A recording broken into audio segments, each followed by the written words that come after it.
I recently did a search just on Bible Gateway, one of the Bible programs I use to prepare my sermons on, and I typed in prayer and set the parameters between Romans and Revelations in the New Testament. I was quite shocked to see how many times the word prayer features in the New Testament, and most of those times it always features in relationship to somebody else. And I've never looked at prayer that way. I've never seen prayer that way. Prayer to me has always been something of a personal thing. But when I look at the New Testament, and especially when I look at how Jesus taught us to pray, he immediately introduces this thought of our Father, give us our daily bread.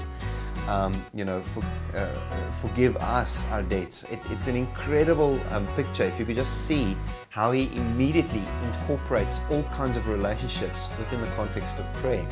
Prayer to me was always a very personal type of a thing, and yet the New Testament makes it very public and very strong in relationship. Can I read you a few verses? And for fear of this sounding like the Monday Bible blog, just bear with me through a couple of verses. Romans 1, Paul writes, he says, "For God is my witness, whom I serve with my spirit in the gospel of his Son, that without ceasing I make mention of you always in my prayers." In 2 Corinthians he writes, "For we are glad when we are weak and you are strong. And this we also pray, that you may be made complete." In Ephesians he says, "Therefore after I've heard of your faith in the Lord Jesus and your love for all the saints, I do not cease to give thanks for you, making mention of you in my prayers." And he goes on and on and on. I could read you so many portions of scriptures. Here's one that really stood out for me. This is for all the husbands. When Peter writes his letter, he says, "Husbands, likewise deal with your wives with understanding, giving honor to their wife as the weaker vessel, and being heirs together as the grace of life, so that your prayers may not be hindered." And once again, the New Testament introduces the thought of prayer within relationship.